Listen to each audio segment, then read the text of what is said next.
Look, let's be real for a second, okay? You tell everyone you have big dreams. You tell yourself you're ambitious. You've got that vision board, that 5-year plan, and you can practically taste the success. But then, you look at your day. You look at your room. You look at that screen time report on your phone. And man, it's embarrassing, isn't it? You're stuck. You're frozen. And you call it laziness. But I'm here to tell you that laziness is a lie. It's a fairy tale we tell ourselves because the truth is way more insulting. The truth? You aren't lazy. You're just a hoarder.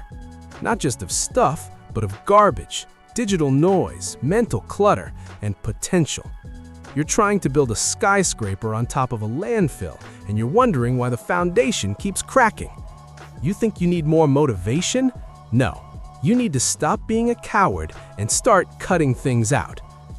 Listen, there's this thing called the Zeigarnik Effect. It's a psychological phenomenon that proves our brains are hardwired to remember uncompleted tasks better than completed ones.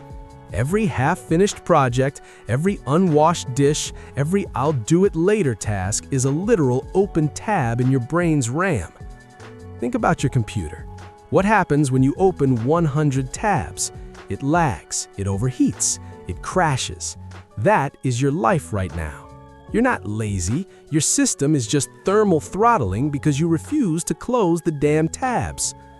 According to a study by the Princeton University Neuroscience Institute, physical clutter in your surroundings competes for your attention, resulting in decreased performance and increased stress. So when you're sitting at a desk covered in old coffee mugs and random papers trying to hustle, your brain is actually screaming. It's processing the mess instead of the mission. And here is the logic most people get wrong. They tell you to add more discipline, add more habits, add more hustle. I'm telling you to subtract. Look at the most successful minimal bases in history. Take Steve Jobs. The guy lived in a house with almost no furniture for years. Why? Not because he couldn't afford a sofa, but because he refused to let a mediocre sofa occupy his mental space. He understood that every object you own is a piece of your focus you've given away for free. I remember a guy I knew. Let's call him Mark. Mark was the king of ambition. He had 3 startup ideas every week. His room was filled with expensive gear for hobbies he never started.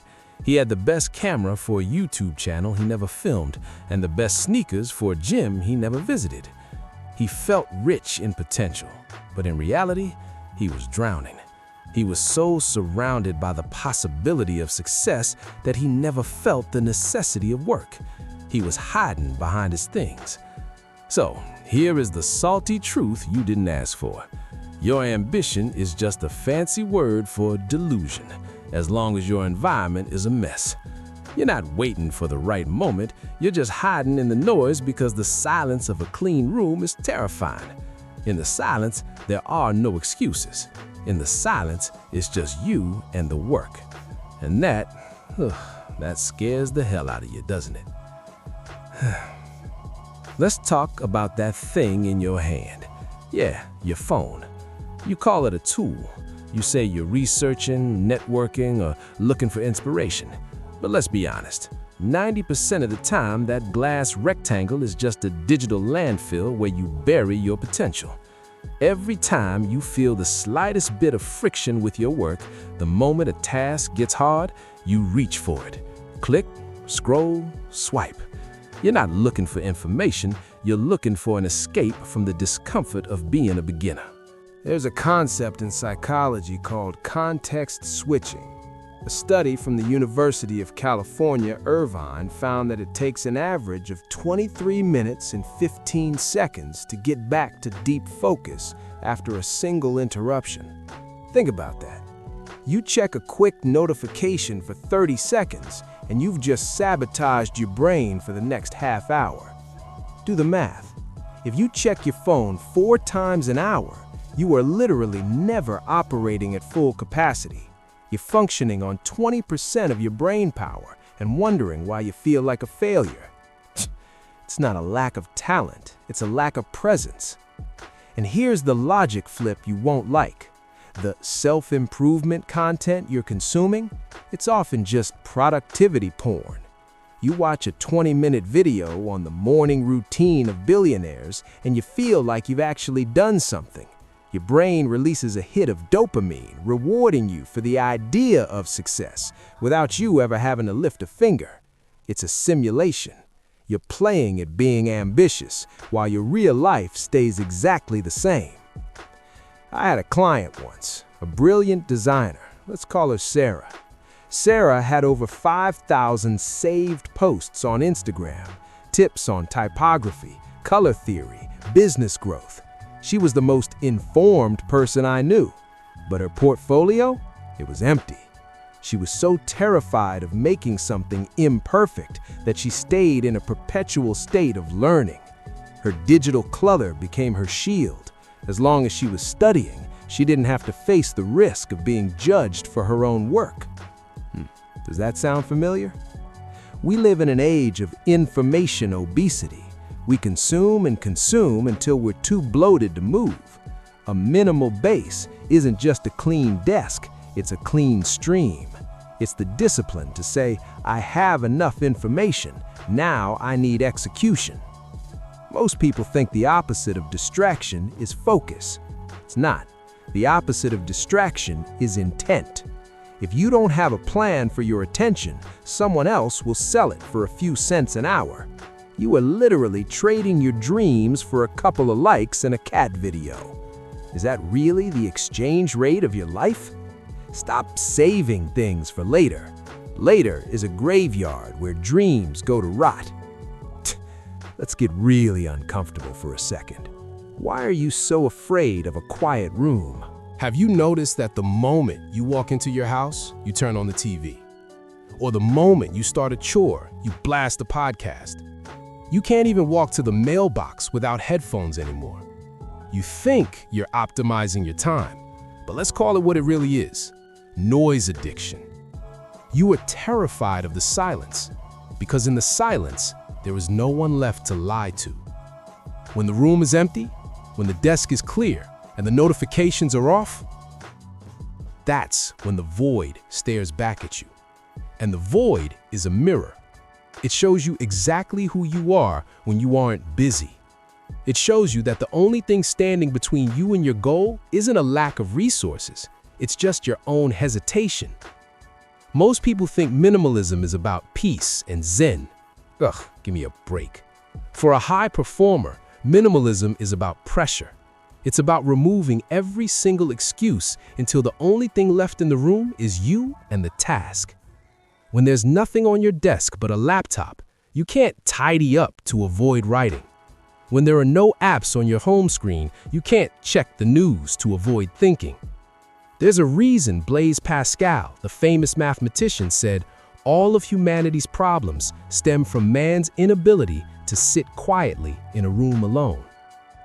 I had a friend, a writer. He spent 2 years preparing to write a novel.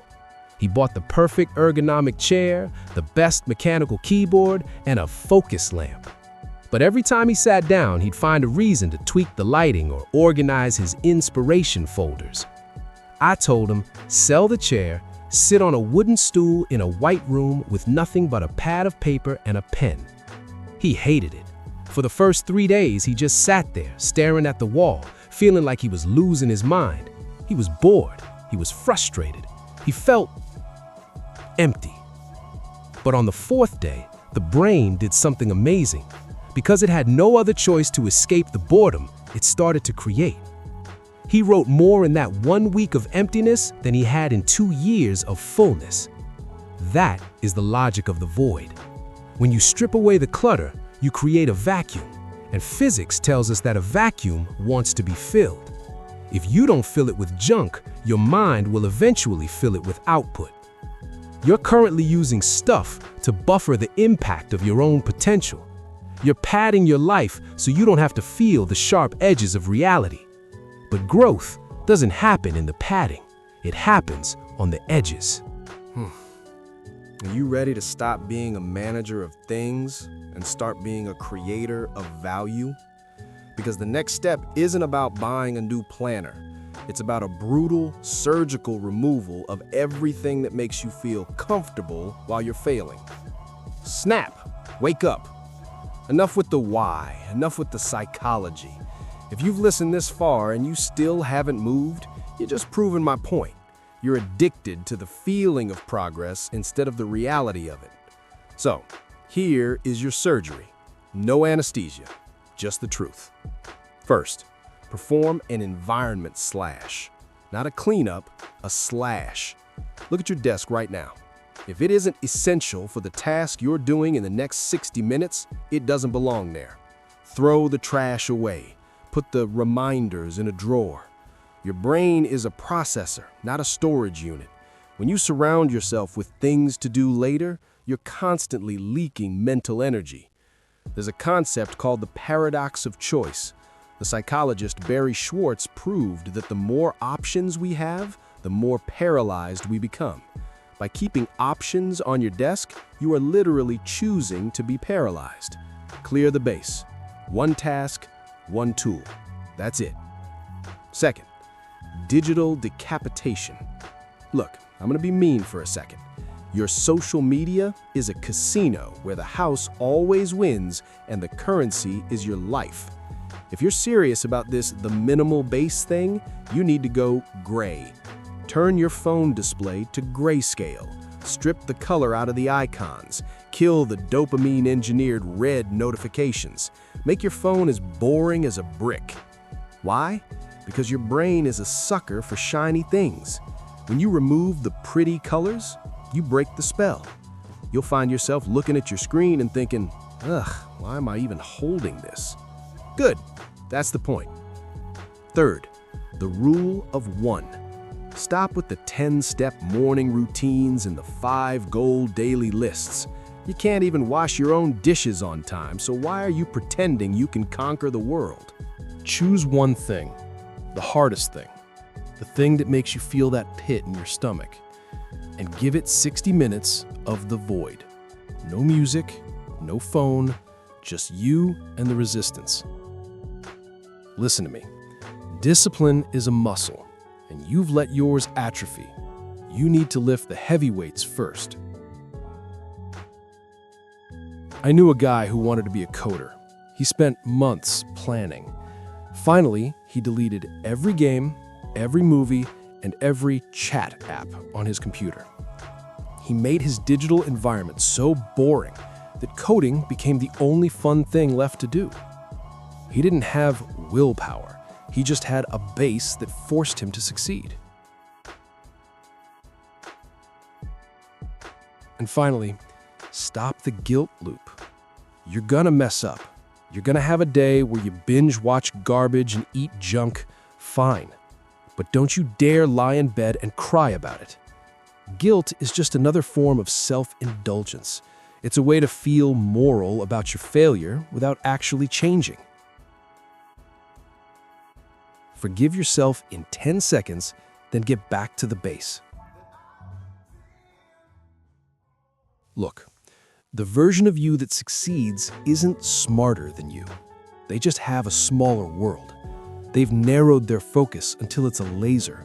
They've cut away the fat until only the bone remains. You've spent your whole life trying to be more. I'm telling you to be less. Be less distracted. Be less available. Be less informed about things that don't matter. Build your minimal base. Not tomorrow, not after one more video. Now. Close the tab, put down the phone, and go do the work.